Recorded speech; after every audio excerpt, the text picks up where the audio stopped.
Bom dia, irmãos. Estamos de volta aqui no nosso encontro da família. Que tenhamos um início de manhã de muita paz, de muita luz. E hoje nós vamos começar a falar sobre os apóstolos de Jesus. Vamos começar a falar de Jesus, né? Estamos chegando na época do Natal, onde se comemora o nascimento do Cristo. E nós vamos começar a falar sobre ele. Então nós vamos falar sobre os apóstolos de Jesus, que na verdade tem 3 fases, que é a fase do chamamento, a educação e a missão desses apóstolos. Fazia então 400 anos que a mensagem, a profecia, houvera sido esquecida. O povo de Israel ele acreditava que Deus houvera se esquecido deles. O Império Romano ele dominava arbitrariamente, subjugando seu poder, quer dizer, o seu domínio sobre o povo. Israel, naquela época, estava dividido em tetrarquias, quer dizer, um governo designado a 4 indivíduos, tá? Era um governo dividido pelo poder de 4 indivíduos, que eram chamados de tetrarcas. E naquela que era mais pobre, a Galileia, surgiria um homem que comoveria multidões. A mensagem passava entre todos que desejavam ver aquele homem comum. Estropiados, infelizes, surdos, paralíticos, mudos, leprosos, todos eles desejavam achegar-se a Jesus de Nazaré, filho de José e de Maria. Uma nova esperança clareava aquela região. Os corações estavam em festa. Joana de Ângeles, através da mediunidade de Divaldo Pereira Franco, teve a oportunidade de asseverar que todos aqueles que cruzaram seu caminho jamais foram os mesmos. Amaram-no, odiaram-no, mas nunca ficaram indiferentes à sua presença. Jesus, cuja perfeição está longe de nós, é a luz maior, é o ser mais perfeito que já esteve na terra. Embora sua luz brilhe, estamos tão distante dela. De acordo com as entidades venerandas, na questão 625 do Livro dos Espíritos, ele é nosso modelo e guia. A rota segura que Deus nos ofereceu para que pudéssemos trilhar nosso caminho rumo à perfeição. O Cristo, ele vinha trazer sua palavra generosa, a sua mensagem de amor para transformar vidas, mentes e espíritos. Naquela madrugada, ele iria recolher-se no monte durante toda a noite em oração. Elevou seu pensamento à divindade, viajando para dentro de si mesmo, preparando para o esquecimento que se daria pela manhã junto ao mar da Galileia.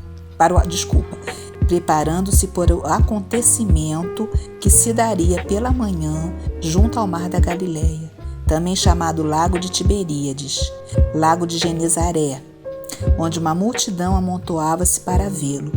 Jesus resolveu escolher 12 homens, aqueles que ele chamaria de apóstolos. Ele iria chamando um a um, enumerando-os para que eles pudessem ajudar, a fim de prepará-los para levar a mensagem de amor a todas as criaturas. De acordo com Mateus, o evangelista, em seu evangelho, vai nos dizer que esses 12 homens foram Simão, também chamado de Pedro, André, irmão de Simão, Tiago, filho de Zebedeu, o seu irmão João, discípulo amado de Jesus, Filipe, Bartolomeu, que também era chamado de Natanael, Tomé, Mateus, que também era chamado de Levi no Evangelho de Lucas, Tiago, filho de Alfeu, Judas, que também era chamado de Tadeu, então era Judas Tadeu, Simão Zelote e Judas Iscariotes. É muito importante que ao fazermos um estudo sobre a vida de Jesus e os seus apóstolos, apontemos uma diferença, a diferença que há entre a palavra discípulo e a palavra apóstolo. Os discípulos da Boa Nova foram todos aqueles que seguiram e seguem as pegadas do Mestre Jesus, do latim, aluno, aquele que aprende com seu mestre. Muitos homens e mulheres acompanharam seu caminho, seguiram seus passos, aprenderam com ele as suas lições. A palavra apóstolo, que vem do grego e significa enviado, legado, embaixador, foi o título que Jesus deu a esses 12 homens que ele escolheu para acompanhar seus passos. Ele escolheu estes companheiros após meditar no monte, e com certeza cada um com suas limitações, iriam fazer de tudo para cumprir sua missão. Então a primeira fase foi o chamamento, quando Jesus iria convidar os 12 homens a serem seus discípulos para caminhar juntos na grande jornada de sua vida e ressurreição. Junto ao lago de Genezaré, Jesus, percorrendo aquele lago tranquilo, viu à frente 2 irmãos, Simão, chamado Pedro, e seu irmão, chamado André. Eles estavam jogando as redes ao mar, e Jesus, aproximando-se deles, lhes disse: Vinde após mim, e eu vos farei pescadores de homens. Eles o seguiram sem dúvida nenhuma. Foram confiantes, deixaram ali suas redes. Naquele mesmo dia, mais à frente, Jesus iria ver 2 outros irmãos, filhos de Zebedeu e Salomé. Salomé, que era irmã de Maria, mãe de Jesus, portanto, primos dele. Tratava-se de Tiago e João. E aproximando-se deles, o mestre por excelência lhes disse: Filhos de Zebedeu, desejais participar das boas novas comigo? Sem duvidar, eles também deixaram suas redes e o seguiram. Conta os benfeitores espirituais que João ajoelhou-se aos pés de Jesus, beijando as suas mãos em lágrimas, e Tiago colocou a sua destra sobre o ombro de Jesus. Eles iriam trabalhar muito em harmonia na seara junto ao Mestre Jesus.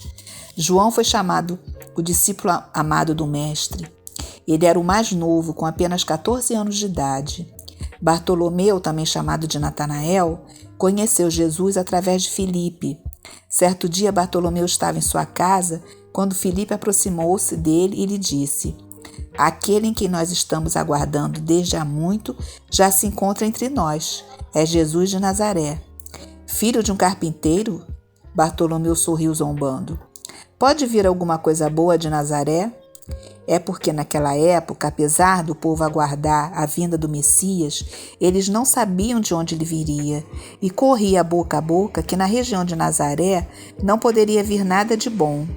Era estranho aquele homem que levantava pessoas que estavam tidas como mortas, que curava leprosos, devolvia vistas aos cegos, viesse daquela região.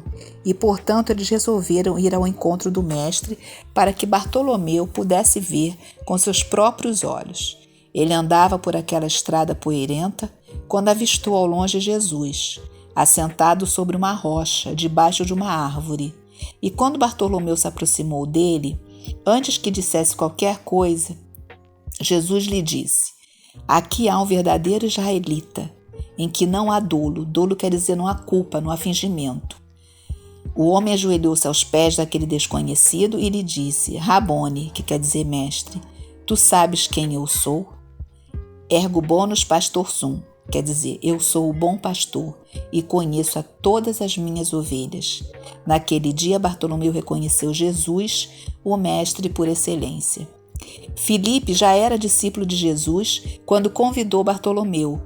Ele fora convidado na cidade de Betânia, quando escutava Jesus falar da Boa Nova. Ele estava à margem do rio Jordão, falando à multidão, e quando Filipe se aproxima, olhando profundamente em seus olhos, o mestre diz: Segue-me, e ele o seguiu. Os evangelistas não nos narram exatamente quando foi que Jesus convidara Judas Iscariotes para ser um dos seus discípulos, mas acredita-se que foi logo no início, quando ele convidara os outros. Em uma manhã de sábado, Jesus, caminhando perto da alfândega, encontrou um publicano. Ele estava no telônio. Telônio quer dizer casa ou moeda onde recebiam rendas públicas, realizando o seu trabalho como de costume, porque ele era um cobrador de impostos. Quando ele vê aquele homem vindo em sua direção, ele apenas ouviu a voz de Jesus a lhe dizer: Mateus, vinde comigo, eu te convido para que possas anotar agora almas para o reino dos céus. Ele levantou-se e seguiu Jesus sem questionar. O chamamento de Judas Tadeu já se deu de uma forma diferente, conforme está narrado pelo espírito Shaolin. Se deu através da mediunidade de João Nunes Maia, no livro Ave Luz. Foi quando Judas Tadeu, ele era criança ainda, para a adolescência. Conhecia um homem chamado Basílio, tido como feiticeiro naquela região. Ele foi convidado para ir à sua cabana. E lá Basílio lhe mostrou, através de uma pedra coberta por um véu, passar como um filme toda a trajetória da vinda do Messias, seu nascimento na estribaria até sua morte na cruz. Basílio disse a ele: esse é o Cristo, aquele a quem esperamos, que as profecias anunciaram, e tu serás chamado para se tornar um de seus discípulos. E aceitando, irá trabalhar junto à Boa Nova. O tempo passou, e quando ele conheceu Jesus, acendeu no seu coração uma chama. Ele reconheceu Jesus como Messias e seu mestre. Simão, o Zelote, ele ouvira falar de Jesus através das pessoas que andavam pela cidade. Todos queriam vê-lo, tocá-lo, beneficiar-se dele. Ele também desejava conhecê-lo. Desde sempre ele queria fazer o bem. Tinha convicção que a sua missão na terra era de ajudar pessoas necessitadas. E então, quando conheceu o meigo Rabi da Galileia, também resolveu segui-lo, sendo convidado por ele. Tomé, o apóstolo que duvidou, a história não nos relata como foi chamado. Tomé foi mais ou menos assim, ele estava pescando também, né? Quando Jesus chegou e perguntou se eles tinham pescado bastante. Eles dizem que não. Então é quando ele joga a rede, e Jesus diz para eles jogarem a rede do outro lado, do lado direito. E eles jogam e a rede vem cheia. E aí é quando ele conhece Tomé, que estava junto de Filipe também. O apóstolo, né? Então, e aí dali por diante Jesus os chama para segui-los e eles também passam a seguir o mestre. Tiago Menor, através de um sonho, né? Onde foi convidado por uma vibração que não podemos explicar, ele vê Moisés, que ele fala do mestre, que já estava na terra, e de sua missão especial de direcionar vidas. E logo após uma luz imensa, fez aparecer Jesus, que estendia sua mão e lhe dizia: venha a mim que te farei meu discípulo, para que tenhas fé redobrada em Deus, em ti e no próximo. O chamamento de Jesus a seus discípulos é algo muito interessante, porque se vê uma autoridade perante aqueles homens. Nenhum deles pediu para pensar. Todos eles seguiram-no, não perguntaram absolutamente nada, e a mudança mais drástica na vida foi do publicano Mateus. A segunda fase da vida de Jesus é o da educação. Foi o mesmo espírito Shaolin, já citado no livro Ave Luz, ele nos narra por diversas vezes que o meigo Rabi da Galileia, na casa de Simão Pedro, nas igrejas que houvera se fundado em Betsaida e em Betânia, às vezes na praia de Cafarnaum, à noite se reuniam. Era o momento que eles tinham para tirar suas dúvidas, inquirir ao mestre sobre os sentimentos, sobre as mensagens que eles houveram recebidos durante o dia. Era um momento muito íntimo de Jesus e seus apóstolos, muito bem narrado hoje pelos benfeitores espirituais.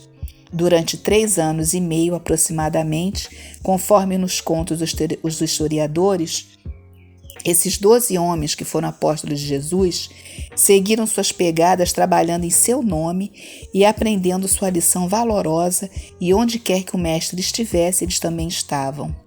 Conta também a Bíblia Sagrada, através dos evangelistas Lucas, Mateus, João e Marcos, que Jesus, por diversas vezes, aconselhou, advertiu, censurou, repreendeu com brandura os seus apóstolos.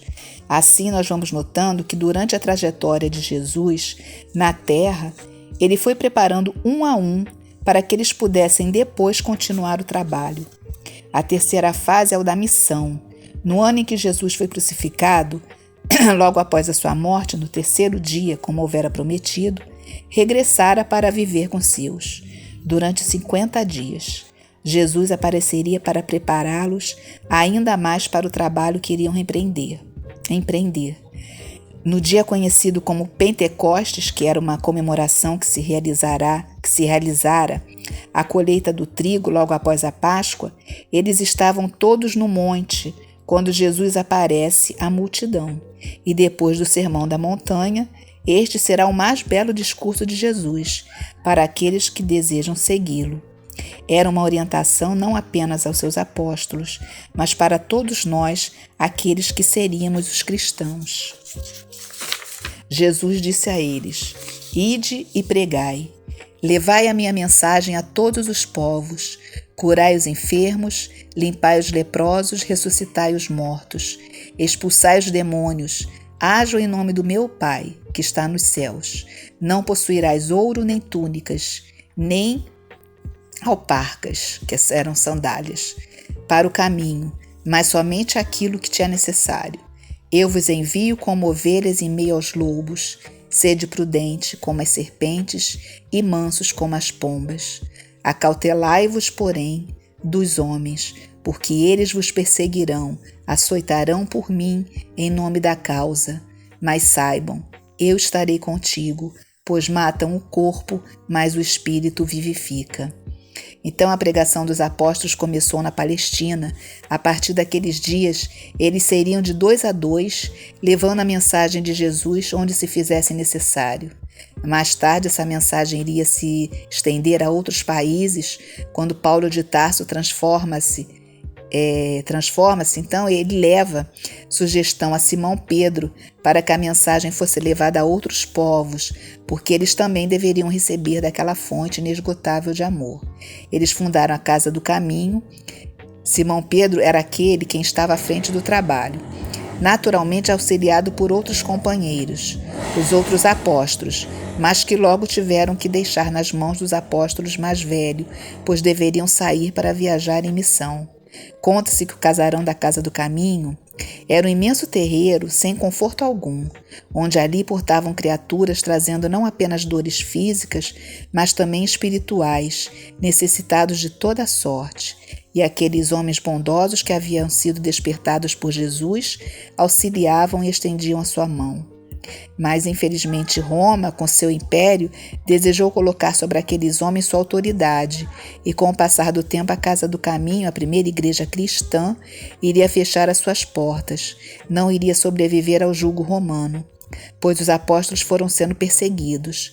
Outras igrejas primitivas foram sendo fundadas, foram divulgando a mensagem de Jesus para que hoje o cristianismo se tornasse uma das maiores religiões do mundo. Foi um marco na história, exemplo de amor, trabalho e caridade. Então, eles foram programados para tudo isso, para nos ensinar toda essa história de Jesus. Todos os apóstolos nos levaram a mensagem de Jesus onde se fez necessário.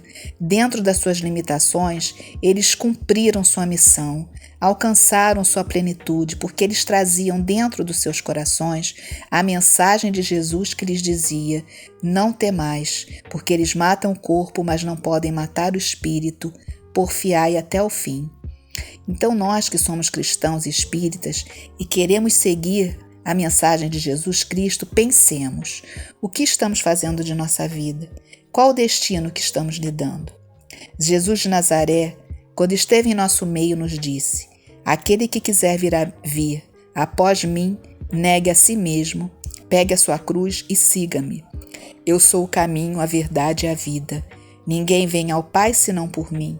Possamos nós, nesta noite, receber este convite de amor, que Jesus possa nascer verdadeiramente em nossos corações, em nossa vida, assim como nasceu na vida de Maria de Nazaré, Maria de Magdala, João Batista, Lázaro, a mulher de Samaria, Pedro, Judas, Tomé, Paulo de Tarso, Francisco de Assis e tantos outros. E para nós, quando foi que Jesus nasceu? Essas palavras são de Chico Xavier. Então, assim como os apóstolos, nós também estamos sendo chamados, também estamos recebendo esse chamamento.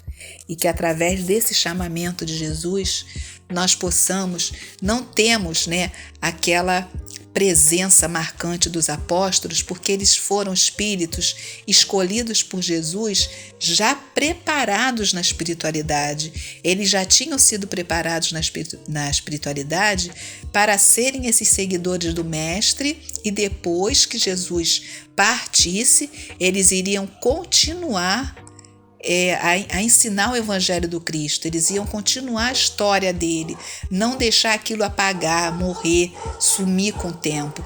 Então os apóstolos, eles foram os grandes responsáveis também pela história do Cristo continuar e seguir até hoje para nós, né? Então que nós, que também estamos sendo chamados, que nós também tenhamos essa coragem, essa força, essa vontade de seguir e de exemplificar o que o Cristo deixou para todos nós, ok? Um bom domingo para todos, uma boa semana, uma semana de muita paz, de muita luz. Fiquem com Deus.